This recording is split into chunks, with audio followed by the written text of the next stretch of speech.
दोस्तों नमस्कार, ये है मार्गदर्शन फॉर सिविल सर्विसेज। मैं अनुराग चौधरी।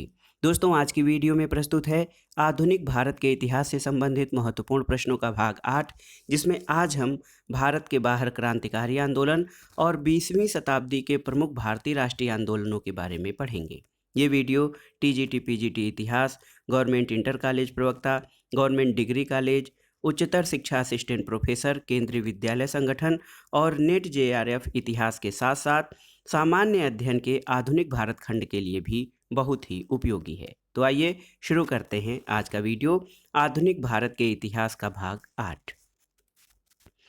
दोस्तों भारत के बाहर क्रांतिकारी आंदोलनों से संबंधित जो प्रश्न हम पढ़ने जा रहे हैं, उसका पहला प्रश्न है कि निम्नलिखित में से किसने 1909 में lieutenant colonel sir William Curzon Wyllie पर भारतीय स्वतंत्रता आंदोलन में क्रांति के प्रथम कार्य के रूप में आक्रमण किया था।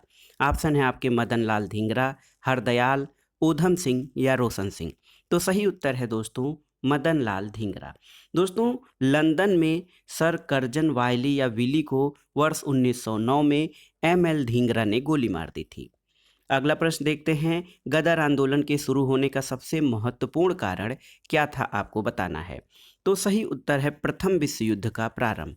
दोस्तों स्वदेशी आंदोलन के निष्क्रिय होने से भारतीय राष्ट्रवाद के प्रहरी भी निष्क्रिय हो गए थे और 1914 में अचानक छिड़े प्रथम विश्व युद्ध ने भारतीय राष्ट्रीयता के प्रहरियों को झकझोरा, उन्हें उद्वेलित किया और उस समय ये धारणा प्रचलित थी कि ब्रिटेन पर किसी तरह का संकट भारत के हित में है, उनके लिए यह मौका है और इस मौके का कई जगहों पर कई तरह से फ़ायदा उठाया गया।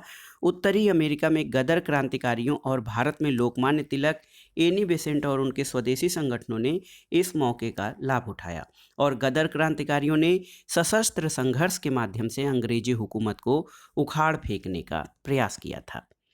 अगला प्रश्न देखते हैं दोस्तों, वर्ष 1913 में Hindi association of the Pacific coast of America का अध्यक्ष कौन बना था? तो उत्तर है सोहन सिंह भाखना।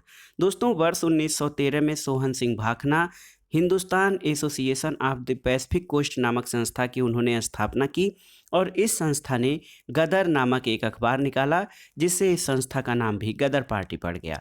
गदर पार्टी पराधीन भारत पराधीन भारत से अंग्रेजों से स्वतंत्र कराने के उद्देश्य से बना एक संगठन था और लाला हरदयाल इस संस्था के पथ प्रदर्शक थे। दोस्तों गदर पार्टी के संस्थापक अध्यक्ष सरदार सोहन सिंह भाखना थे। लेकिन दोस्तों प्रश्न में Hindi association of the Pacific coast of America नाम दिया गया है, जो हिंदी नहीं बल्कि Hindustan association of the Pacific coast of America है।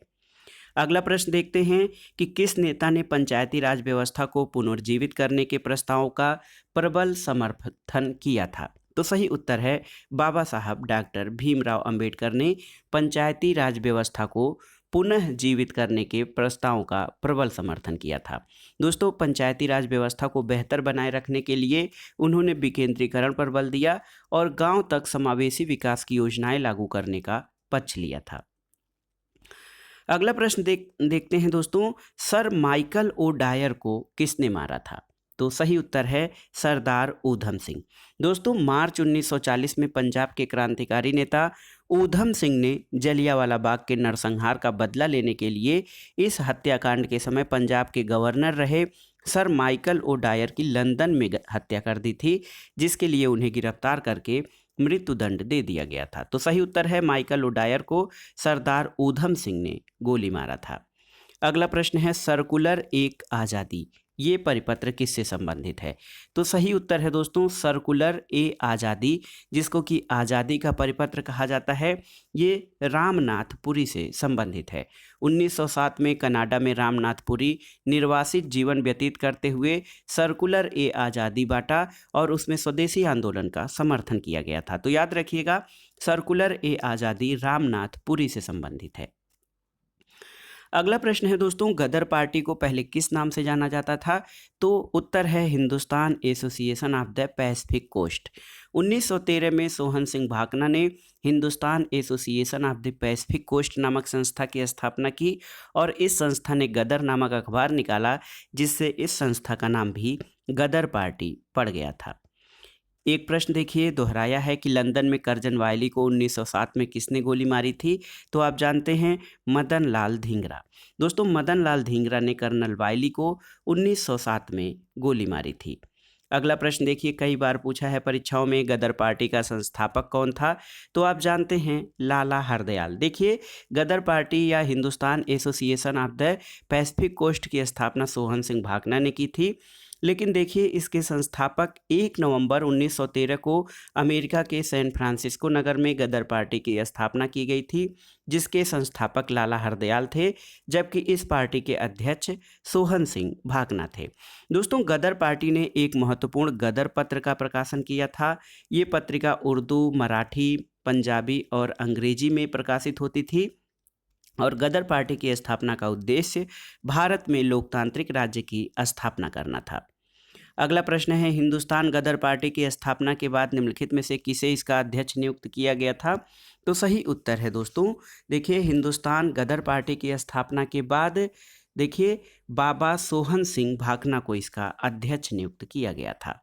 गदर पार्टी के संस्थापक कौन थे आपको बताना है, तो आप जानते हैं गदर पार्टी के संस्थापक लाला हरदयाल थे।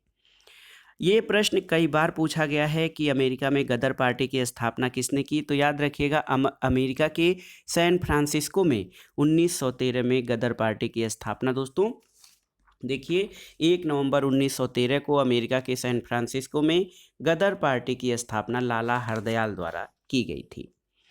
अगला प्रश्न देखते हैं, नीचे कथन कारण से संबंधित वक्तव्य हैं, सही उत्तर का चयन आपको करना है। देखिए कथन है दोस्तों, गदर पार्टी की स्थापना लाला हरदयाल ने 1913 ईस्वी में की थी, तो ये आपका सही उत्तर हो जाएगा। और देखिए इसका उद्देश्य भारत में लोकतांत्रिक राज्य की स्थापना करना था, जिसमें सभी संप्रदायों की प्रतिनिधि सरकार हो। तो सही उत्तर है दोस्तों ऑप्शन सी। देखिए यहाँ पर ए और आर दोनों सही हैं और आर ए की सही व्याख्या करता है। अगला प्रश्न है, इनमें से गदर पार्टी के संस्थापक कौन थे? तो बार बार ये प्रश्न पूछा गया है, लाला हरदयाल।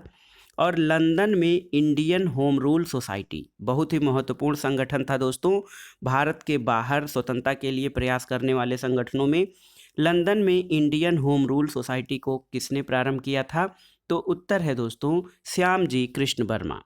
फरवरी 1905 में लंदन में श्यामजी कृष्ण वर्मा ने इंडियन होम रूल सोसाइटी की स्थापना की, जिसको कि इंडिया हाउस के नाम से जाना जाता है। और इस संस्था का उद्देश्य अंग्रेजी सरकार को आतंकित करके स्वराज्य प्राप्त करना था।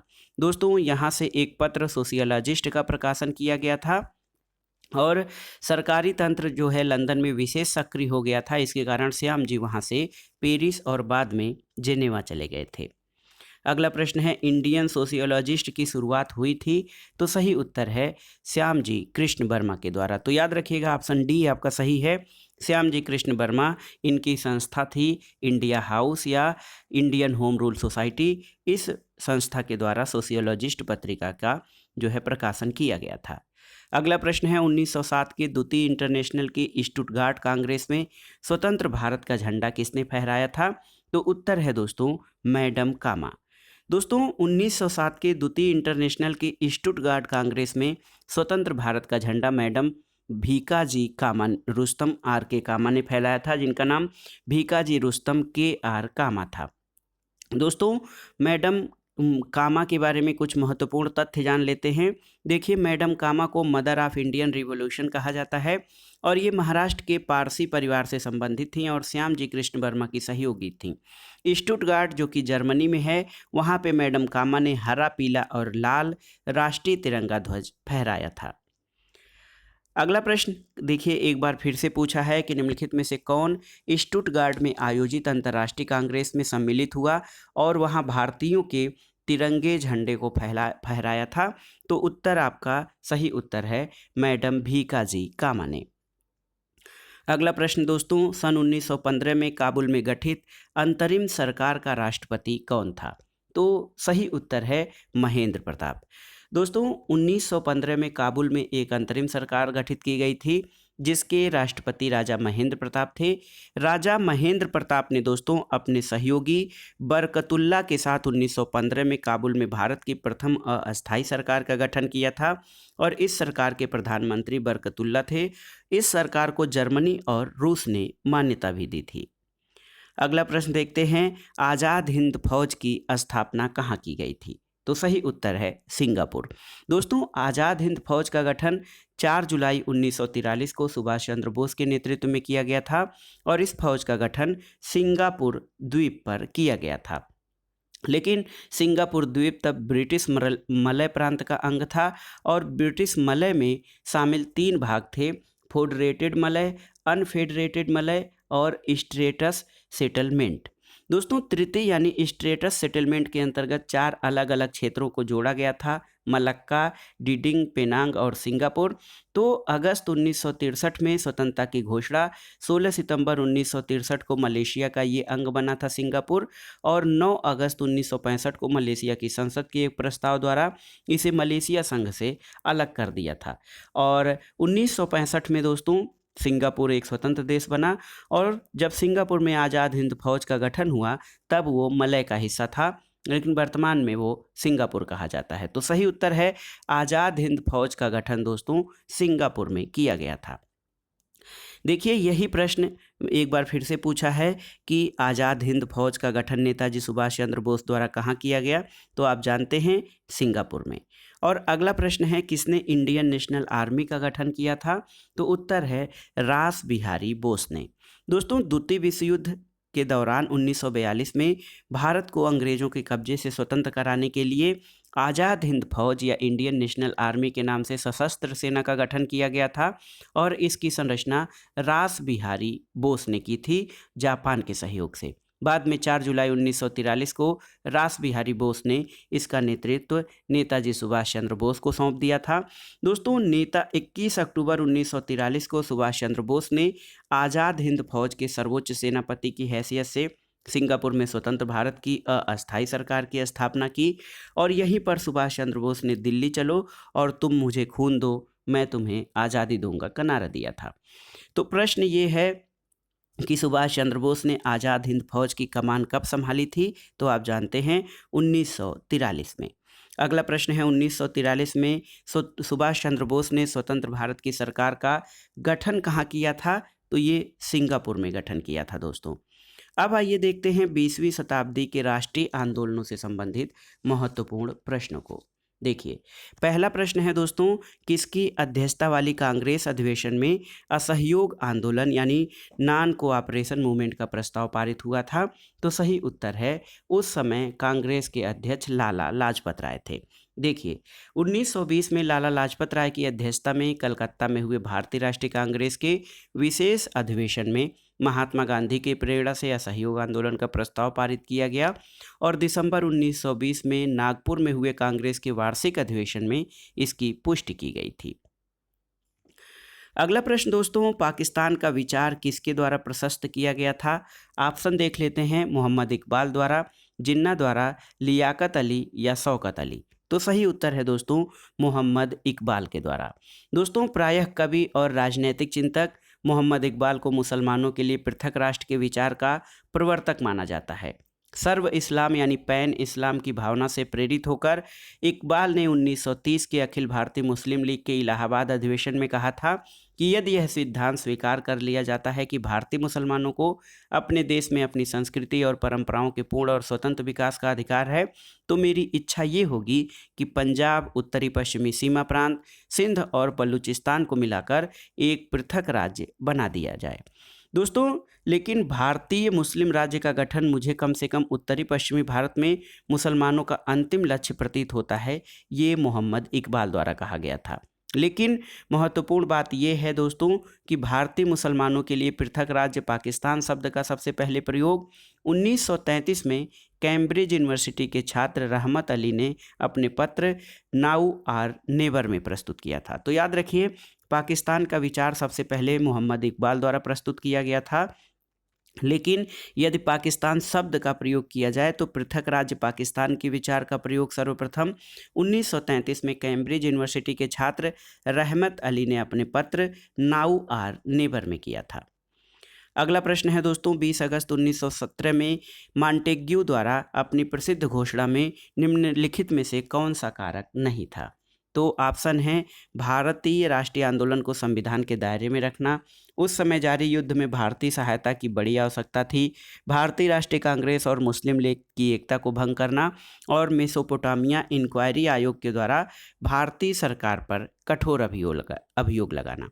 तो सही उत्तर है दोस्तों भारत सरकार अधिनियम 1909 भारतीयों के स्वशासन की मांग को पूर्ण न कर सका और सांप्रदायिक आधार पर मतदान निर्वाचन प्रणाली की स्थापना की गई और इससे भारतीयों में असंतोष था और विश्व युद्ध में ब्रिटिश सरकार को भारतीय सहायता की बहुत आवश्यकता थी। मेसोपोटामिया इंक्वायरी आयोग के द्वारा भारतीय सरकार पर कठोर अभियोग लगाना, जिसमें अंग्रेजों में भारत में शासन के लिए अक्षम बताया गया था और भारतीयों में होम रूल आंदोलन की जागृति फैलाना इत्यादि कारणों से तत्कालीन भारत सचिव मॉन्टेग्यू ने 20 अगस्त 1917 को ब्रिटिश सरकार के प्रस्तावित सुधारों की घोषणा की, जिसमें भारत को स्वतंत्र डोमिनियन की स्थिति प्रदान करने की बात कही गई थी। तो इसमें भारतीय राष्ट्रीय आंदोलन को संविधान के दायरे में रखने की बात मॉन्टेग्यू द्वारा अपनी घोषणा में नहीं कही गई थी। अगला प्रश्न है दोस्तों, देखिए भारत छोड़ो आंदोलन के दौरान किस नेता ने सरकार द्वारा की गई ज्यादतियों को शेर जैसी हिंसा कहा था? तो सही उत्तर है महात्मा गांधी। दोस्तों भारत छोड़ो आंदोलन के दौरान महात्मा गांधी ने 29 जनवरी और 7 फरवरी 1942 को लॉर्ड लिनलिथगो को लिखे पत्र में सरकार द्वारा की गई ज्यादतियों को शेर जैसी हिंसा कहा था और भारत छोड़ो आंदोलन को अगस्त क्रांति के नाम से भी जाना जाता है। अगला प्रश्न है दोस्तों, ब्रिटिश नमक एकाधिपत्य के चौहरे अभिशापों में महात्मा गांधी ने निम्नलिखित में से किसको उल्लिखित नहीं किया था? तो यह एक सरल मूल्यवान ग्रामीण उद्योग से लोगों को वंचित करती है, प्रकृति ने जो संपदा बहुतायत में दी है उसका अनियंत्रित विनाश और लोगों को अधिक से अधिक नमक प्रयोग के लिए मजबूर करना, भूखे लोगों से 1000% से भी अधिक वसूल करना, ऐसा कभी नहीं सुना गया है। तो दोस्तों ब्रिटिश नमक एकाधिपत्य के चौहरे अभिशापों में महात्मा गांधी ने लोगों से अधिक नमक प्रयोग के लिए मजबूर करने की बात या इसका उल्लेख नहीं किया था और सभी कथन सही हैं। अगला प्रश्न है, भारत के स्वतंत्रता संग्राम के निम्नलिखित आंदोलनों पर विचार कीजिए। और यहाँ पर देखिए भारत के स्वतंत्रता आंदोलन के निम्नलिखित जो है घटनाओं पर विचार करना है आपको। खिलाफत आंदोलन, असहयोग आंदोलन और रोलट एक्ट।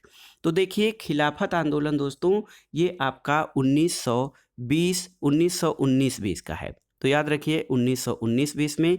असहयोग आंदोलन आप जानते हैं कि 1 अगस्त 1920 को शुरू हुआ था, तो ये हो गया। और रोलट एक्ट ये मार्च 1919 में हुआ था। तो सही उत्तर आपका हो जाएगा सबसे पहले रोलट एक्ट, फिर खिलाफत आंदोलन और असहयोग आंदोलन। तो सही उत्तर ऑप्शन ए हो जाएगा। अगला प्रश्न है, जुलाई 1937 में कांग्रेस मंत्रिमंडल गठित हुए थे कितने प्रांतों में? तो सही उत्तर है दोस्तों जुलाई 1937 में 6 प्रांतों में। याद रखिए 6 प्रांतों में जो है कांग्रेस मंत्रिमंडल गठित हुए थे, जिसमें मद्रास, बम्बई, मध्य भारत, उड़ीसा, बिहार और संयुक्त प्रांत थे। बाद में दोस्तों चलकर पश्चिमोत्तर प्रांत और असम में भी कांग्रेस ने मंत्रिमंडल बनाए थे। तो यहाँ पर ऑप्शन में देखिए कोई भी क्लियर ऑप्शन नहीं है। याद रखिएगा कि 6 प्रांतों में दोस्तों देखिए जुलाई 1937 में कांग्रेस मंत्रिमंडल गठित हुए थे। अगला प्रश्न है, किसने प्रसिद्ध नारा वंदे मातरम को वंदे अन्नदातारम के साथ समीकृत किया था? तो सही उत्तर है दोस्तों स्वामी सहजानंद। स्वामी सहजानंद किसान आंदोलन के प्रणेता थे और दोस्तों भारत के राष्ट्रवादी नेता और स्वतंत्रता संग्राम सेनानी थे।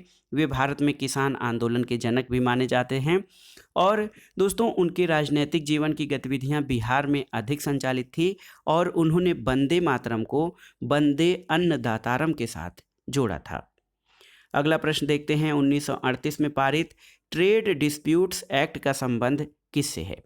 तो सही उत्तर है दोस्तों 1938 में पारित ट्रेड डिस्प्यूट एक्ट का संबंध मुख्य रूप से हड़तालों पर रोक से है।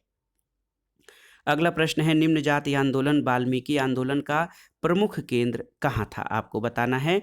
तो सही उत्तर है दोस्तों, वाल्मीकि आंदोलन का प्रमुख केंद्र दिल्ली में था। और वाल्मीकि आंदोलन का संबंध भंगी जाति से है।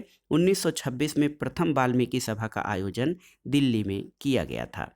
अगला प्रश्न है, 1936 में इंडिपेंडेंट लेबर पार्टी की नींव किसने रखी थी। तो सही उत्तर है, इंडिपेंडेंट लेबर पार्टी की स्थापना डॉक्टर भीमराव अंबेडकर ने की थी। इस पार्टी ने 1937 में आम चुनाव में हिस्सा लिया था और इस चुनाव में उन अनुसूचित जातियों की अधिकांश सीटें भी कांग्रेस ने जीत ली थी, सिवाय बम्बई के, जहां अंबेडकर की इंडिपेंडेंट लेबर पार्टी ने हरिजनों के लिए आरक्षित 15 सीटों में से 13 पर विजय प्राप्त की थी। अगला प्रश्न है, औपनिवेशिक भारतीय इतिहास में तेलंगाना आंदोलन किससे संबंधित था। तो सही उत्तर है, ये एक किसान आंदोलन था। देखिए, औपनिवेशिक भारतीय इतिहास में दोस्तों तेलंगाना आंदोलन एक महत्वपूर्ण किसान आंदोलन था और ये आंदोलन 1946 से 1951 तक हुआ था। जमींदारों, साहूकारों, व्यापारियों और निजाम के अधिकारी वर्ग के विरुद्ध था। अगला प्रश्न देखते हैं, बहावी आंदोलन को किसने पवित्र युद्ध की संज्ञा दी थी। ऑप्शन है M.A. खान, सैयद अहमद बरेलवी, मिर्जा खान खाना और टीटू मीर। तो सही उत्तर है सैयद अहमद बरेलवी। दोस्तों, सैयद अहमद बरेलवी ने बहावी आंदोलन को पवित्र युद्ध कहा है और बहावी आंदोलन के एक नेता मौलवी अब्दुल अजीज ने ये फतवा जारी किया कि भारत एक दारुल हर्ब है और इसे दारुल इस्लाम बनाने की आवश्यकता है। और इस दौरान बरेलवी ने ब्रिटिशों और अन्य गैर मुस्लिम सेनाओं के विरुद्ध पवित्र युद्ध में क्षेत्रीय मुसलमानों को सहयोग देने के लिए कहा था। अगला प्रश्न एक महत्वपूर्ण, देखिए, पार्टी है किसानों की। बंगाल में कृषक प्रजा पार्टी के संस्थापक कौन थे। तो सही उत्तर है फजलुल हक। देखिए, बंगाल में कृषक प्रजा पार्टी के संस्थापक फजलुल हक थे। इनका पूरा नाम मौलवी अब्दुल कासिम फजलुल हक था। इनको बंगाल टाइगर के नाम से जाना जाता है। अगला प्रश्न है दोस्तों, निम्नलिखित में से कौन भारत में मजदूर संघ के आंदोलन से जुड़े थे। ऑप्शन है बीपी बाडिया, NM जोशी, के कामराज और विट्ठल भाई पटेल। तो सही उत्तर है वीपी बाडिया और NM जोशी। दोस्तों, ऑप्शन डी आपका सही उत्तर हो जाएगा। बीपी बाडिया और NM जोशी भारत में मजदूर संघ आंदोलनों से जुड़े थे। बीपी बाडिया एनी बेसेंट के सहयोगी थे, मद्रास लेबर यूनियन के ये अध्यक्ष भी थे और NM जोशी ने वर्ष 1920 में अखिल भारतीय ट्रेड यूनियन कांग्रेस की स्थापना की थी। अगला प्रश्न है, अखिल भारतीय मुस्लिम लीग के लाहौर अधिवेशन में पाकिस्तान प्रस्ताव पास किया गया था कब। तो ऑप्शन देखिए, 21 मार्च 1940, 22 मार्च 1940, 23 मार्च 1940 या 24 मार्च 1940। तो सही उत्तर है दोस्तों, ये तिथि है 24 मार्च 1940 को अखिल भारतीय मुस्लिम लीग के लाहौर अधिवेशन में मुसलमानों के लिए एक पृथक देश के रूप में पाकिस्तान का संकल्प पारित किया गया था। और आपको बता दें कि इस अधिवेशन की अध्यक्षता मोहम्मद अली जिन्ना ने की थी। अगला प्रश्न है दोस्तों, उड़ीसा में सविनय अवज्ञा आंदोलन किसके नेतृत्व में प्रारंभ हुआ था, आपको बताना है। ऑप्शन है हसन इमाम, हरिहर दास, पुण्य महतो और सीसी दास। तो सही उत्तर है हरिहर दास। उड़ीसा में सविनय अवज्ञा आंदोलन आचार्य हरिहर दास और गोपबंधु के नेतृत्व में हुआ था। इनके नेतृत्व में लगभग 12,000 लोगों ने महानदी घाट तक मार्च किया था। अगला प्रश्न है, इलाहाबाद में 1935 में हुई उत्तर प्रदेश किसान कॉन्फ्रेंस के अध्यक्ष कौन थे। तो सही उत्तर है दोस्तों, 1935 में आयोजित उत्तर प्रदेश किसान कॉन्फ्रेंस के अध्यक्ष वल्लभ भाई पटेल थे और इस सम्मेलन ने वल्लभ भाई पटेल ने एक संकल्प पारित करके जमींदारी उन्मूलन की बात कही थी। अगला प्रश्न है दोस्तों, निम्नलिखित के कालानुक्रम में लगाइए और नीचे दिए गए कूट से सही उत्तर का चयन कीजिए। तो यहाँ पर देखिए, जलियांवाला बाग नरसंहार आपका कब हुआ था। तो याद रखिएगा दोस्तों, जलियांवाला बाग नरसंहार ये आपका दोस्तों बंगाल विभाजन 1905 हुआ था। इसके अलावा जलियांवाला बाग नरसंहार आपका 13 अप्रैल 1919 में, दांडी मार्च 12 मार्च 1930 को, भारत छोड़ो आंदोलन आप जानते हैं 1942 को। तो सही उत्तर है यहाँ पर देखिए ऑप्शन बी, पहले आएगा स्वदेशी आंदोलन, फिर आएगा जलियांवाला बाग नरसंहार, उसके बाद दांडी मार्च और फिर बाद में भारत छोड़ो आंदोलन। तो सही उत्तर ऑप्शन बी हो जाएगा। अगला प्रश्न देखते हैं दोस्तों, बहुत ही महत्वपूर्ण प्रश्न है। देखिए, अलीगढ़ आंदोलन में से निम्नलिखित में से कौन संबंधित नहीं था? ये कई बार पूछा है। जहां पर प्रश्न में नहीं का ऑप्शन हो उसको जरूर ध्यान से पढ़िएगा, क्योंकि इसमें केवल एक विकल्प ऐसा होता है जो गलत होता है, बल्कि अन्य सभी सही होते हैं। हम जब नहीं को ध्यान से नहीं पढ़ते हैं तो कोई भी ऑप्शन मार देते हैं हड़बड़ी में और वो प्रश्न हमारा गलत हो जाता है। ऑप्शन देखिए, अलीगढ़ आंदोलन से कौन संबंधित नहीं था? अल्ताफ हुसैन हाली, नज़ीर अहमद, मौलाना अबुल कलाम आज़ाद और चिराग अली। तो सही उत्तर है, अलीगढ़ आंदोलन से मौलाना अबुल कलाम आज़ाद नहीं जुड़े थे, बल्कि अलीगढ़ आंदोलन सर सैयद अहमद खां के नेतृत्व में प्रारंभ किया गया था। इसमें अल्ताफ हुसैन हाली, नज़ीर अहमद, चिराग अली आदि ने सक्रिय रूप से भाग लिया था। अगला प्रश्न है दोस्तों, सुभाष चंद्र बोस ने सिंगापुर में स्वाधीन भारत की सरकार कब गठित की थी? तो उत्तर है 21 अक्टूबर 1943 को। अगला प्रश्न देखते हैं, भारतीय राष्ट्रीय आंदोलन में कहां पर असहयोग के विचार का उद्भव हुआ था? ऑप्शन है 1920 के बम्बई खिलाफत सम्मेलन में, 1918 के खेड़ा सत्याग्रह में, 1928 के बारदोली सत्याग्रह में या 1917 के चंपारण सत्याग्रह में। सही उत्तर है दोस्तों, भारतीय राष्ट्रीय आंदोलन में असहयोग का विचार 1920 के बम्बई के खिलाफत सम्मेलन में आया था और उसके बाद 1920 में कलकत्ता के कांग्रेस के विशेष अधिवेशन में असहयोग संबंधी प्रस्ताव पास हुआ था और दिसंबर 1920 में नागपुर में हुए कांग्रेस के वार्षिक अधिवेशन में इसकी पुष्टि की गई थी। अगला प्रश्न है दोस्तों, वर्ष 1905 में सर्वेंट ऑफ इंडिया सोसाइटी की स्थापना कहाँ पर हुई थी? तो सही उत्तर है, सर्वेंट ऑफ इंडिया सोसाइटी की स्थापना गोपाल कृष्ण गोखले ने जो है पूना में की थी। तो सही उत्तर है, सर्वेंट ऑफ इंडिया सोसाइटी की स्थापना दोस्तों पूना में की गई थी। गोपाल कृष्ण गोखले इसके संस्थापक थे। अगला प्रश्न है, किस वर्ष जवाहरलाल नेहरू ने लाहौर में रावी नदी के तट पर तिरंगा झंडा फहराया था और स्वतंत्रता आंदोलन का उद्देश्य पूर्ण स्वराज्य घोषित किया था? तो सही उत्तर है, ये तिथि थी 31 दिसंबर 1929। लाहौर कांग्रेस के अधिवेशन में रावी नदी के तट पर पहली बार 31 दिसंबर 1929 को तिरंगा झंडा लहराया गया और पूर्ण स्वराज का प्रस्ताव घोषित किया गया था। अगला प्रश्न है, भारत की पूर्ण स्वतंत्रता का प्रस्ताव किस स्थान पर पारित किया गया था? तो ये लाहौर था। और अखिल भारतीय कर्मचारी और किसान दल कब अस्तित्व में आया था? तो ये प्रश्न इम्पॉर्टेंट है दोस्तों। देखिए, अखिल भारतीय कर्मचारी और किसान दल 1928 में अस्तित्व में आया था। अगला प्रश्न, कार्लाइल सर्कुलर किससे संबंधित है? तो सही उत्तर है, कार्लाइल सर्कुलर दोस्तों बंगाल विभाजन विरोधी आंदोलन से संबंधित है।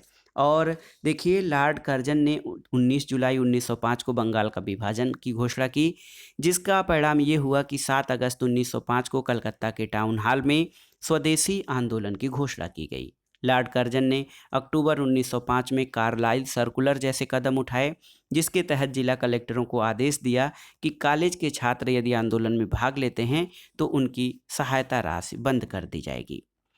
अगला प्रश्न है कि निम्नलिखित को कालानुक्रम लगाते हुए नीचे दिए गए कूट से सही उत्तर का चयन कीजिए। देखिए, दांडी मार्च दोस्तों, दांडी मार्च का जो प्रारंभ है ये 5 मार्च 1931 है। दांडी मार्च 12 मार्च 1930 है दोस्तों। यहाँ पर देखिए, दांडी मार्च की जो तिथि है ये है 12 मार्च 1930। इसके अलावा द्वितीय गोलमेज सम्मेलन ये आपका 7 सितंबर 1931, 7 सितंबर 1931। इसके अलावा पूना पैक्ट आप जानते हैं 1932 में, ये 24 सितंबर 1932 का है। पूना पैक्ट हुआ था महात्मा गांधी और अंबेडकर के बीच। और गांधी इरविन समझौता ये आपका 5 मार्च 1931 को हुआ था। तो इस आधार पर जब आप सही कूट का मिलान करेंगे तो सही उत्तर आपका ऑप्शन बी हो जाएगा, 2, 4, 1 और 3। अगला प्रश्न है दोस्तों, निम्नलिखित को घटनाक्रम या कालानुक्रम के अनुसार सजाना है और सही उत्तर का चयन करना है। तो देखिए दोस्तों, सैंडर्स का मारा जाना, यहाँ पर देखिए सबसे पहले सैंडर्स जो है 17 दिसंबर 1928 को मारा गया था। केंद्रीय असेंबली में बम 8 अप्रैल 1929 को, चंद्रशेखर आज़ाद की मृत्यु 27 फरवरी 1931 को, और सरदार भगत सिंह को फांसी 23 मार्च 1931 को। तो सही उत्तर देखिए ऑप्शन सी आपका सही उत्तर है 2143। अगला प्रश्न है दोस्तों, असहयोग आंदोलन के दौरान 1920 से 22 में नेशनल कॉलेज कलकत्ता का प्राचार्य कौन था? तो सही उत्तर है एस.सी. बोस। असहयोग आंदोलन के दौरान 1920 से 22 में नेशनल कॉलेज कलकत्ता के प्राचार्य सुभाष चंद्र बोस थे। उन्होंने भारतीय जनपद सेवा ICS से त्यागपत्र देकर असहयोग आंदोलन में भाग लिया था और 1938 के हरिपुरा अधिवेशन में सुभाष चंद्र बोस को कांग्रेस का अध्यक्ष चुना गया। अप्रैल 1939 में उन्होंने अध्यक्ष पद से त्यागपत्र दे दिया था और सुभाष चंद्र बोस ने 1943 में आज़ाद हिंद फौज यानी भारतीय राष्ट्रीय सेना का गठन किया था। एक बहुत ही आसान सा प्रश्न है, बंगाल का विभाजन कब हुआ था? तो उत्तर है दोस्तों बंगाल विभाजन 1905 में लॉर्ड कर्जन के समय हुआ था। 20 जुलाई 1905 को बंगाल विभाजन के निर्णय की घोषणा की गई और 16 अक्टूबर 1905 से ये प्रभावी हुआ था। दोस्तों बंगाल विभाजन को पूरे देश में या पूरे बंगाल में शोक दिवस के रूप में मनाया गया था। रविन्द्रनाथ टैगोर के सुझाव पर विभाजन के दिन संपूर्ण बंगाल में राखी दिवस के रूप में मनाया गया और लॉर्ड हार्डिंग द्वितीय के समय 1911 में बंगाल विभाजन को रद्द किया गया था।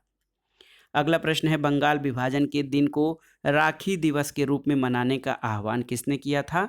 तो ये थे ठाकुर रविंद्रनाथ टैगोर। अगला प्रश्न है, बंगाल के विभाजन को निरस्त करने के लिए कौन याद किया जाता है? तो उत्तर है लॉर्ड हार्डिंग। दोस्तों लॉर्ड हार्डिंग द्वितीय के समय 1911 में बंगाल विभाजन रद्द किया गया था। अगला प्रश्न है, स्वदेशी आंदोलन में एक विशिष्ट भूमिका निभाने वाले कौन थे? ऑप्शन देखिए, बंगाल के छात्र, किसान, दुकानदार और भारतीय पदाधिकारीगण।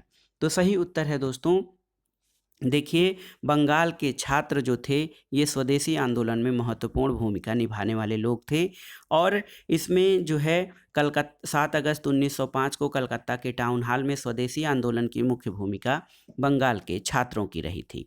दोस्तों स्वदेशी आंदोलन का सबसे अधिक प्रभाव सांस्कृतिक क्षेत्र पर पड़ा, महिलाओं ने भी इसमें सक्रिय रूप से भाग लिया।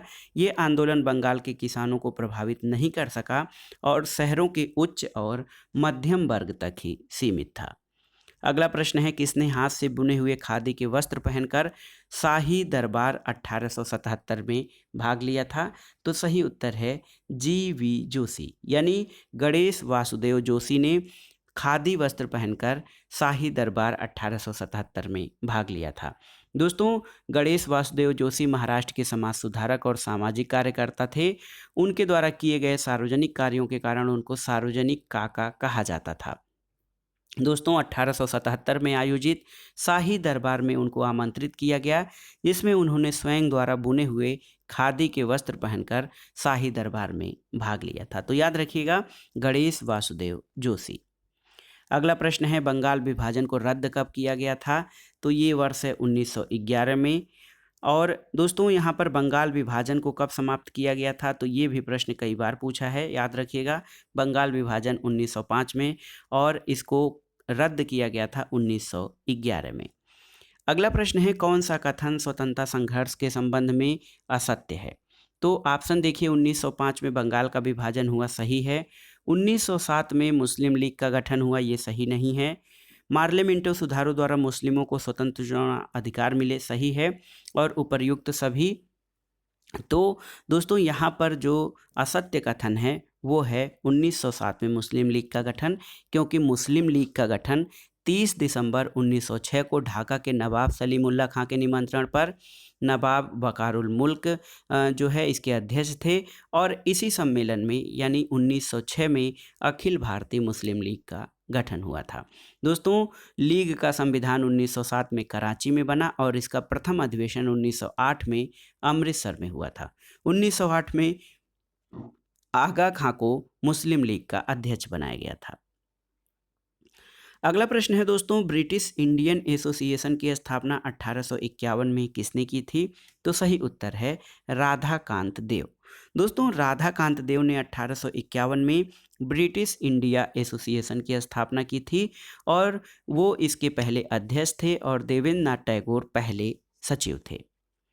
अगला प्रश्न देखते हैं, किसने 1920 में बंबई में हुए अखिल भारतीय ट्रेड यूनियन कांग्रेस के प्रथम अधिवेशन की अध्यक्षता की थी? तो सही उत्तर है दोस्तों लाला लाजपत राय।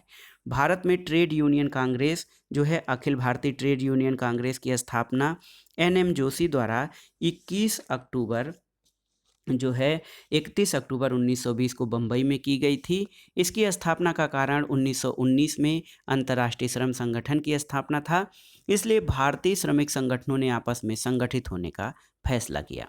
दोस्तों 1929 में जो है इसमें नागपुर अधिवेशन हुआ था और इस समय जवाहरलाल नेहरू इसके अध्यक्ष थे। तो याद कर लीजिए 1920 में बंबई में अखिल भारतीय ट्रेड यूनियन कांग्रेस के प्रथम अधिवेशन की अध्यक्षता दोस्तों देखिए यहाँ पर प्रथम अधिवेशन की अध्यक्षता ये आपके एनएम जोशी ने की थी। तो यहाँ पर कहीं कहीं पर देखिए इसकी स्थापना जो है एनएम जोशी ने की थी और इसकी अध्यक्षता लाला लाजपत राय ने की थी। अगला प्रश्न है, all India trade union Congress के बंबई अधिवेशन की अध्यक्षता किसने की थी? तो ये प्रश्न कई बार पूछा गया है। इसकी अध्यक्षता लाला लाजपत राय ने की थी और 1929 में नागपुर में आयोजित all India trade union Congress के अध्यक्ष कौन थे? तो सही उत्तर है दोस्तों जवाहरलाल नेहरू।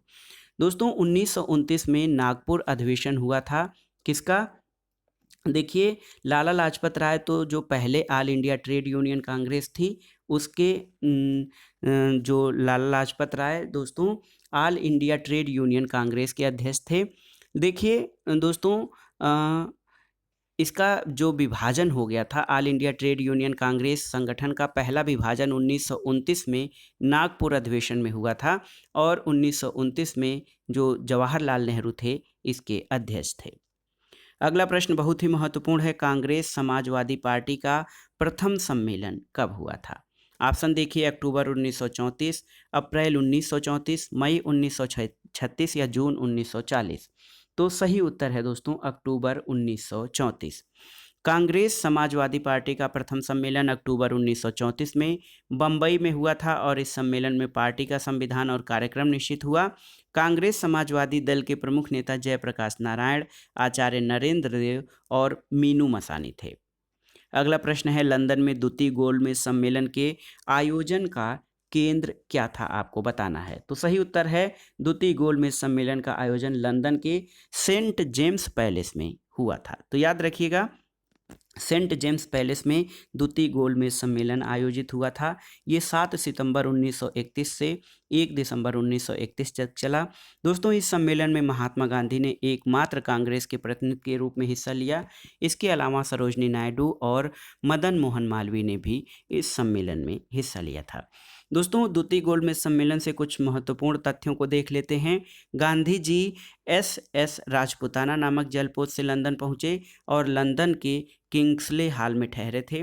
एनी बेसेंट ने भी इस सम्मेलन में भाग लिया था और प्रथम गोलमेज सम्मेलन की अध्यक्षता ब्रिटिश प्रधानमंत्री रैमजे मैकडोनाल्ड ने की थी।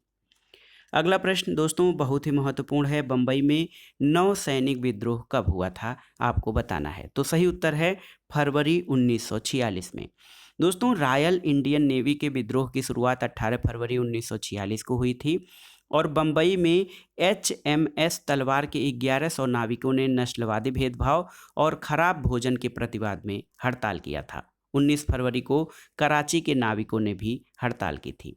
दोस्तों नौसैनिक विद्रोह के समय ब्रिटिश साम्राज्य मुर्दाबाद, जय हिंद, इनकलाब जिंदाबाद और हिंदू मुस्लिम एक होके नारे लगाए गए थे। तो याद रखिए बंबई में नौसैनिक विद्रोह फरवरी 1946 में हुआ था।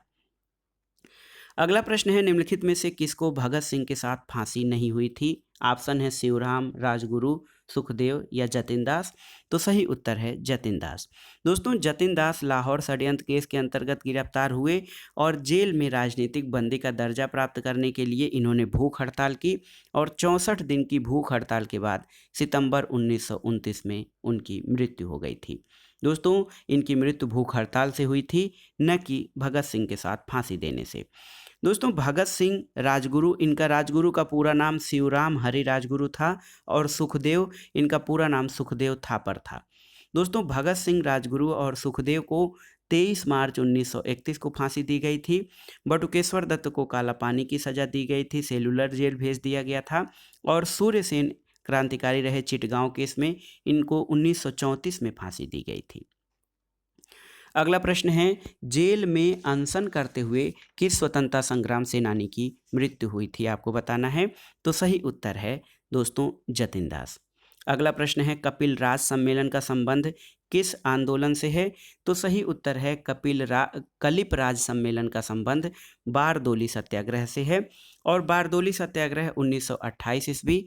दोस्तों बारदोली के बारे में कुछ महत्वपूर्ण तथ्यों को जानते हैं। बारदोली की औरतों ने पटेल को सरदार की उपाधि दी थी। बारदोली में लगान वृद्धि 22.7% से 6.03% की गई और बारदोली सत्याग्रह में सक्रिय महिलाओं में कस्तूरबा गांधी, मनीबेल पटेल जो कि वल्लभ भाई पटेल की पुत्री थीं, भक्तिबा और शारदा बेन शाह और शारदा मेहता प्रमुख थीं। अगला प्रश्न है दोस्तों, मोपला विद्रोह कहाँ हुआ था। तो बहुत ही महत्वपूर्ण विद्रोह था मोपला विद्रोह, ये केरल में हुआ था और 1921 ईस्वी में हुआ था। दोस्तों इसमें काश्तकार अधिकतर बटाईदार मुसलमान थे और जमींदार अधिकतर हिंदू थे। आंदोलन जमींदारों के शोषण के खिलाफ हुआ था। अगला प्रश्न है बहुत ही महत्वपूर्ण कि किस गोलमेज सम्मेलन में गांधी जी ने पहली बार भाग लिया था। तो ये था द्वितीय गोलमेज सम्मेलन। दोस्तों गांधी जी द्वितीय गोलमेज सम्मेलन से जब वापस आए तो उन्होंने कहा था कि ये सच है कि मैं खाली हाथ लौटा हूँ, लेकिन मुझे संतोष है कि जो ध्वज मुझे सौंपा गया था उसे नीचे नहीं होने दिया और उसके सम्मान के साथ कोई समझौता नहीं किया। अगला प्रश्न है दोस्तों, निम्नलिखित में से कौन सा विकल्प बढ़ते हुए क्रम में सही है। तो बढ़ते हुए क्रम में जो सही है वो है देखिए लखनऊ समझौता 1916, उसके बाद चंपारण सत्याग्रह 1917, असहयोग आंदोलन 1920 और सविनय अवज्ञा आंदोलन 1930। तो सही विकल्प आपका हो जाएगा ऑप्शन ए। अगला प्रश्न है दोस्तों, पंजाब हिंदू सभा की स्थापना किसने की थी, आपको बताना है। तो सही उत्तर है पंजाब हिंदू सभा की स्थापना UN मुखर्जी और लालचंद ने की थी। ये 1909 में स्थापित की गई थी। इसके नेता UN मुखर्जी और लालचंद हिंदू सांप्रदायिक विचारधारा और राजनीति की नींव रखे थे। दोस्तों हिंदू महासभा की स्थापना 1915 में हरिद्वार में पंडित मदन मोहन मालवीय ने की थी। पंजाब में भूस्वामी वर्गों के हितों की रक्षा के लिए यूनियनिस्ट पार्टी का गठन किया गया था और अकाली आंदोलन जो 1922 से 1927 में चला, इसका लक्ष्य सिख गुरुद्वारों को ब्रिटिश समर्थक और भ्रष्ट आनुवंशिक महंतों के चंगुल से मुक्त कराना था। अगला प्रश्न है, निम्नलिखित में से उनके सही कालानुक्रम में व्यवस्थित करते हुए आपको सही उत्तर का जो है चयन करना है। देखिए यहाँ पर दक्कन अशांति, पावना विद्रोह, नील विद्रोह और तमिलनाडु के पॉलीगरों का विद्रोह। दोस्तों तमिलनाडु के पॉलीगरों का विद्रोह 1799 से 1801 के बीच हुआ था, याद रखिए। नील विद्रोह बंगाल में 1859-60 में हुआ था। पावना विद्रोह 1873 से 76 के बीच हुआ और दक्कन विद्रोह 1875 में हुआ था। तो याद कर लीजिए विकल्प सी आपका सही उत्तर हो जाएगा। अगला प्रश्न है कि खिलाफत आंदोलन किसने प्रारंभ किया था। सही उत्तर है दोस्तों खिलाफत आंदोलन मोहम्मद अली और शौकत अली। देखिए ए और बी दोनों सही है। खिलाफत आंदोलन प्रारंभ करने के लिए खिलाफत कमेटी गठित की गई जिसमें शौकत अली, मोहम्मद अली, अबुल कलाम आज़ाद, हकीम अजमल खां, हसरत मोहानी और डॉक्टर अंसारी शामिल थे। दोस्तों खिलाफत आंदोलन प्रारंभ करने का श्रेय अली बंधुओं शौकत अली और मोहम्मद अली को जाता है। अगला प्रश्न है, निम्नलिखित में से किसको भारत के राजनीतिक असंतोष का जनक कहा जाता है। तो उत्तर है बाल गंगाधर तिलक को। और दोस्तों बाल गंगाधर तिलक को वैलेंटाइन सिरोल ने भारत में अशांति का जन्मदाता कहा है। अगला प्रश्न है, 1936 के चुनाव में संयुक्त प्रांत में कौन भारतीय महिला मंत्री बनी थी, आपको बताना है। ऑप्शन है उमा नेहरू, विजय लक्ष्मी पंडित, स्वरूप रानी नेहरू या हंसा मेहता? तो सही उत्तर है विजय लक्ष्मी पंडित। 1937 में दोस्तों विजय लक्ष्मी पंडित संयुक्त प्रांत की प्रांतीय विधानसभा के लिए निर्वाचित हुई और स्थानीय स्वशासन और सार्वजनिक स्वास्थ्य मंत्री के पद पर नियुक्त की गई थी और वो कैबिनेट मंत्री बनने वाली पहली भारतीय महिला थी। दोस्तों विजय लक्ष्मी पंडित सोवियत संघ के लिए स्वतंत्र भारत की पहली राजदूत बनी थी। 1953 में संयुक्त राष्ट्र महासभा की अध्यक्ष बनने वाली वह विश्व की पहली महिला थी। और दोस्तों विजय लक्ष्मी पंडित भारत के प्रथम प्रधानमंत्री पंडित जवाहरलाल नेहरू की बहन थी। अगला प्रश्न है खेड़ा सत्याग्रह का नेतृत्व किसने किया था? तो उत्तर है महात्मा गांधी। दोस्तों 1918 में गुजरात के खेड़ा में किसानों की फसल नष्ट हो जाने के बाद सरकार ने लगान में छूट नहीं दी थी और भू राजस्व उगाही स्थगित नहीं की थी। इस मुद्दे पर महात्मा गांधी ने खेड़ा के किसानों के पक्ष में आंदोलन किया था। अगला प्रश्न है वल्लभ भाई पटेल सर्वप्रथम गांधी जी के किस आंदोलन से जुड़े थे?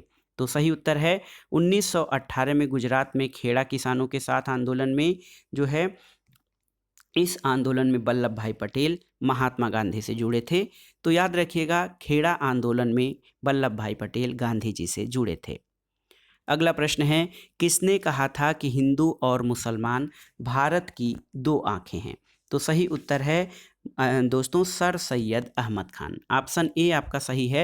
सर सैयद अहमद खान ने हिंदू और मुसलमान को भारत की दो आंखें कहा था और कहा कि हिंदू और मुसलमान हिंदुस्तान रूपी खूबसूरत दुल्हन की दो आंखें हैं, उनमें से किसी एक की कमजोरी दुल्हन की सुंदरता को खराब कर देगी।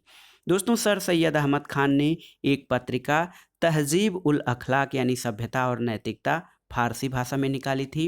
1964 में कलकत्ता में इन्होंने साइंटिफिक सोसाइटी की स्थापना की और 1877 में सर सैयद अहमद खान ने अलीगढ़ में मोहम्मडन एंग्लो ओरिएंटल स्कूल की स्थापना की। ये 1878 में कॉलेज बना और 1920 में अलीगढ़ मुस्लिम यूनिवर्सिटी बन गया था। अगला प्रश्न है कि हिंदू और मुस्लिम मेरी दो बेगमें हैं, मुस्लिम मेरी लाडली बेगम है, ये कथन किसका है? तो सही उत्तर है बैमफील्ड फुलर। दोस्तों ये कथन पूर्वी बंगाल के लेफ्टिनेंट गवर्नर बैमफील्ड फुलर ने बंगाल विभाजन 1905 पर मुसलमानों को अपनी चहेती पत्नी के रूप में उल्लिखित किया है। तो याद रखिएगा हिंदू और मुस्लिम मेरी दो बेगमें हैं, मुस्लिम मेरी लाडली बेगम है, ये कथन पूर्वी बंगाल के लेफ्टिनेंट गवर्नर जो है बैमफील्ड फुलर का है।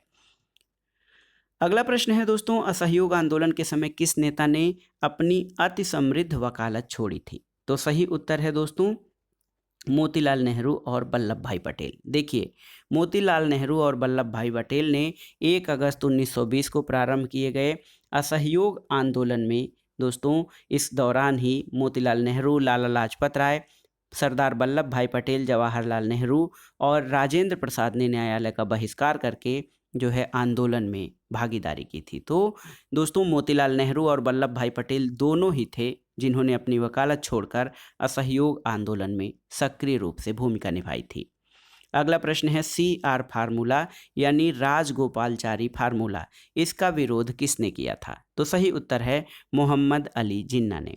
दोस्तों सी राजगोपालाचारी कांग्रेस और मुस्लिम लीग के समझौते के पूर्ण पक्षधर थे और 10 जुलाई 1944 को गांधी जी की स्वीकृति के बाद कांग्रेस और मुस्लिम लीग के समझौते की योजना प्रस्तुत की, जिसको कि CR फार्मूला के नाम से जाना जाता है।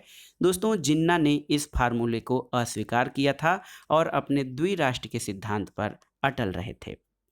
देखिए गांधी जी ने जिन्ना को कायदे आजम से संबोधित किया। मुस्लिम लीग ने 16 अगस्त 1946 को प्रत्यक्ष कार्रवाई दिवस के रूप में मनाया और माउंटबेटन ने गांधी जी को वन मैन बाउंड्री फोर्स की जो है उपाधि दी थी। अगला प्रश्न है 1916 में स्थापित इंडियन होम रूल लीग के प्रथम अध्यक्ष कौन थे? तो सही उत्तर है इंडियन होम रूल लीग के प्रथम अध्यक्ष जोसेफ बैपिस्टा थे। दोस्तों 28 अप्रैल 1916 को तिलक ने पूना में होम रूल लीग की स्थापना की। इसके अध्यक्ष जोसेफ बैपिस्टा और इसके सचिव NC केलकर थे।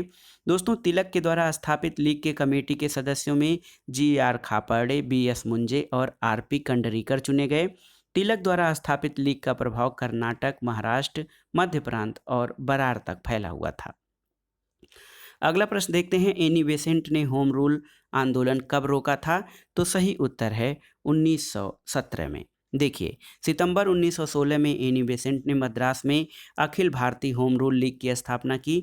लीग के बढ़ते प्रभाव और चारों ओर से दबाव महसूस कर भारत सचिव मॉन्टेग्यू ने अगस्त 1917 में ब्रिटिश संसद में प्रस्ताव पारित कर भारत में उत्तरदायी शासन की बात कही और इसके परिणाम स्वरूप 1917 में एनी बेसेंट ने होम रूल लीग को समाप्त करने की घोषणा की थी। दोस्तों, Annie Besant home rule league का प्रचार अपने दैनिक पत्र न्यू इंडिया और साप्ताहिक पत्र कॉमनवेल्थ के माध्यम से किया। तिरक के होम रूल क्षेत्र जैसे कर्नाटक और महाराष्ट्र को छोड़कर देश के बाकी हिस्सों में एनी बेसेंट ने होम रूल आंदोलन को फैलाने का प्रयास किया और 1917 में कांग्रेस के कलकत्ता अधिवेशन की अध्यक्षता एनी बेसेंट ने की थी। दोस्तों, एनी बेसेंट भारतीय राष्ट्रीय कांग्रेस की अध्यक्ष बनने वाली प्रथम महिला थी। अगला प्रश्न है दोस्तों, एनी बेसेंट द्वारा प्रारंभ किए गए स्वराज आंदोलन का लक्ष्य क्या था? तो उत्तर है भारतीयों के लिए स्वशासन का प्रारंभ करना। अगला प्रश्न है, पूना समझौते पर किसके बीच हस्ताक्षर हुए थे?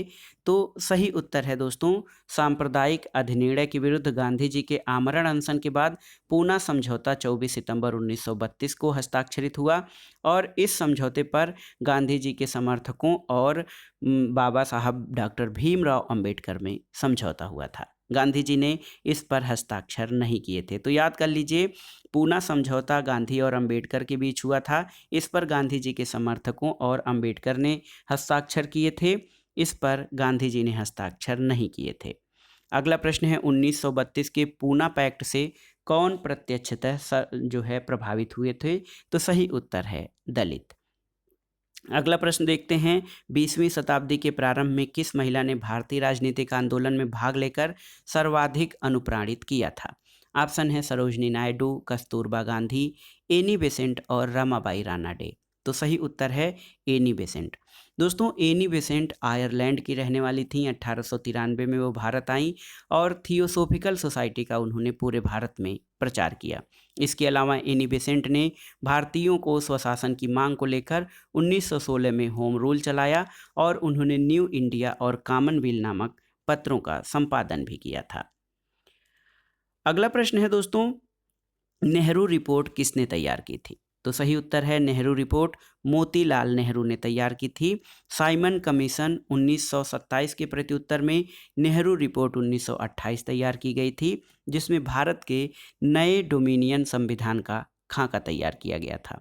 दोस्तों, इसे तैयार करने वाली सर्वदलीय समिति के अध्यक्ष मोतीलाल नेहरू थे। जवाहरलाल नेहरू इसके सचिव थे और 2 मुस्लिमों सहित कुल 9 लोग इस समिति के सदस्य थे। दोस्तों, नेहरू समिति ने भारत के लिए पूर्ण स्वतंत्रता के स्थान पर डोमिनियन स्टेट्स यानी अधिराज्य के दर्जा की बात कही गई थी। अगला प्रश्न है, महात्मा गांधी ने 1922 में असहयोग आंदोलन क्यों वापस लिया था? आपको बताना है। तो महात्मा गांधी ने दोस्तों चौरी चौरा में हुई हिंसा के कारण असहयोग आंदोलन वापस ले लिया था। 1 अगस्त 1920 को असहयोग आंदोलन का प्रारंभ हुआ था और इस आंदोलन के दौरान 1 वर्ष के भीतर स्वराज प्राप्त करने का लक्ष्य रखा गया था। लेकिन 5 फरवरी 1922 को चौरी चौरा कांड के बाद 12 फरवरी 1922 को बारदोली में हुई कांग्रेस की बैठक में उन्होंने आंदोलन को वापस लेने का निर्णय कर लिया था। अगला प्रश्न है, असहयोग आंदोलन की असफलता के बाद किसके नेतृत्व में कांग्रेसियों ने स्वराज दल की स्थापना की थी? तो सही उत्तर है चित्तरंजन दास के नेतृत्व में। दोस्तों, चित्तरंजन दास को देशबंधु के नाम से जाना जाता है और देशबंधु का मतलब है the friend of nation. Chittaranjan Das England से वकालत की पढ़ाई करने के बाद स्वदेश आकर बैरिस्टर हो गए और वकील के रूप में जो है उन्होंने कार्य किया। उनकी सबसे बड़ी सफलता अलीपुर बम कांड केस में अरविंद घोष का बचाव करना था और उन्होंने मोतीलाल नेहरू के साथ मिलकर स्वराज दल की स्थापना की थी। अगला प्रश्न है, निम्नलिखित में से किसके द्वारा स्वराज दल का गठन किया गया था? तो आप जानते हैं स्वराज पार्टी का गठन दोस्तों देखिए जनवरी 1923 में CR दास और मोतीलाल नेहरू ने किया था। CR दास इसके अध्यक्ष और मोतीलाल नेहरू इसके महासचिव थे। तो याद रखिएगा, CR दास यानी चित्तरंजन दास ने जो है स्वराज पार्टी की स्थापना की थी। अगला प्रश्न है, स्वराज पार्टी की स्थापना कब हुई थी? तो डेट याद रखिएगा 1923 में। अगला प्रश्न है 1923 के विधान परिषद चुनाव में स्वराज पार्टी ने कहां पर बहुमत हासिल किया था? तो सही उत्तर है मध्य प्रांत यानी सेंट्रल प्रोविंस में। असहयोग आंदोलन की असफलता के बाद स्वराज पार्टी, जिसको कि कांग्रेस खिलाफत स्वराज पार्टी कहा जाता है, इसका गठन जनवरी 1923 में CR दास और मोतीलाल नेहरू ने किया था। दोस्तों इन लोगों ने 1923 के चुनाव में भाग लिया और काफ़ी सफलता मिली स्वराज पार्टी को। दोस्तों बंगाल में ये सबसे बड़े दल के रूप में उभरे, बम्बई और उत्तर प्रदेश में भी उन्हें अच्छी सफलता मिली थी। अगला प्रश्न है देखिए 1940 के बाद प्रथम व्यक्तिगत सत्याग्रही कौन था? ऑप्शन है मौलाना आज़ाद, जयप्रकाश नारायण, आचार्य कृपलानी या विनोबा भावे। तो सही उत्तर है दोस्तों आचार्य विनोबा भावे। अगस्त प्रस्ताव को पूरी तरह अस्वीकार करते हुए कांग्रेस ने गांधी जी के नेतृत्व में व्यक्तिगत सत्याग्रह शुरू किया। ये सत्याग्रह ब्रिटिश सरकार की भारत नीति के प्रति नैतिक विरोध की प्रतीकात्मक अभिव्यक्ति थी। व्यक्तिगत सत्याग्रह की शुरुआत 17 अक्टूबर 1940 को हुई थी दोस्तों, और व्यक्तिगत सत्याग्रह में प्रथम सत्याग्रही विनोबा भावे थे और पंडित जवाहरलाल नेहरू दूसरे सत्याग्रही चुने गए थे। अगला प्रश्न है दोस्तों सुभाष चंद्र बोस द्वारा 1939 में किस संस्था की स्थापना की गई थी? तो सही उत्तर है फॉरवर्ड ब्लॉक। 1939 में त्रिपुरी संकट के बाद कांग्रेस अध्यक्ष पद से त्यागपत्र के बाद उन्होंने फॉरवर्ड ब्लॉक की स्थापना की थी और यह वामपंथी विचारधारा पर आधारित संगठन था। ये प्रश्न देखिए फॉरवर्ड ब्लॉक के संस्थापक कौन थे? तो सुभाष चंद्र बोस। और यही प्रश्न कई बार पूछा है कि फॉरवर्ड ब्लॉक के संस्थापक कौन थे, या फिर कांग्रेस छोड़ने के बाद सुभाष चंद्र बोस ने किस जो है पार्टी की स्थापना की थी? तो ये था फॉरवर्ड ब्लॉक। अगला प्रश्न है 2 INA मुख्यालय जिन्हें सुभाष चंद्र बोस ने स्थापित किया था वो कहाँ पर थे? तो सही उत्तर है दोस्तों रंगून और सिंगापुर में। आज़ाद हिंद फौज के 2 मुख्यालय सुभाष चंद्र बोस ने, उसमें से एक रंगून और दूसरा सिंगापुर में स्थापित किया था। अगला प्रश्न है दोस्तों गांधी जी के द्वारा आरंभ किए गए आंदोलनों का सही क्रम बताइए। तो देखिए यहाँ पे चंपारण सत्याग्रह 1917 में हुआ था। खेड़ा सत्याग्रह का जो समय काल है दोस्तों ये 1918 है, याद रखिएगा। रोलट एक्ट आंदोलन 1919 है। इसके अलावा अहमदाबाद के सूती मिल मजदूरों की हड़ताल जो थी ये फरवरी 1918 है। तो सही उत्तर आपका हो जाएगा यहाँ पर ऑप्शन बी 3, 4, 2, 1। सबसे पहले चंपारण सत्याग्रह, उसके बाद अहमदाबाद के सूती मिल मजदूरों की हड़ताल, फिर आपका आ जाएगा खेड़ा सत्याग्रह और 1919 में रोलट एक्ट। अगला प्रश्न है दोस्तों माउंटबेटन योजना प्रस्तुत की गई थी कब? आपको तिथि बताना है। तो सही उत्तर है 3 जून 1947। दोस्तों 3 जून 1947 को माउंटबेटन योजना प्रस्तुत की गई थी और इसमें सत्ता हस्तांतरण संबंधी वार्ताएं थीं और इसमें ये प्रस्तुत किया गया, ये तर्क दिया गया कि भारत का बंटवारा और पाकिस्तान की स्थापना आवश्यक हो गई है। दोस्तों कुछ महत्वपूर्ण तथ्य देखते हैं। माउंटबेटन द्वारा तैयार की गई भारत विभाजन की योजना को माउंटबेटन योजना कहा जाता है और ब्रिटिश संसद द्वारा 18 जुलाई 1947 को भारतीय स्वतंत्रता अधिनियम पारित किया गया और इसी के तहत 15 अगस्त 1947 को भारत को स्वतंत्रता दे दी गई थी। तो देखिए सही उत्तर आपका हो जाएगा माउंटबेटन योजना 3 जून 1947 को प्रस्तुत की गई और भारत और पाकिस्तान नामक 2 डोमिनियन में विभाजन माउंटबेटन योजना के आधार पर हुआ था। तो ये था आज का वीडियो। इसमें आपने देखा भारत के बाहर क्रांतिकारी आंदोलन और 20वीं शताब्दी के प्रमुख भारतीय राष्ट्रीय आंदोलन। ये प्रश्न आपके विभिन्न प्रतियोगी परीक्षाओं के लिए बहुत ही उपयोगी और महत्वपूर्ण हैं। आप इनको तैयार कर लीजिएगा। वीडियो आपको कैसा लगा हमें कमेंट बॉक्स में ज़रूर बताइए। वीडियो को लाइक करें, शेयर करें और इस चैनल मार्गदर्शन फॉर सिविल सर्विसेज को सब्सक्राइब करें। वीडियो देखने के लिए धन्यवाद दोस्तों। नमस्कार।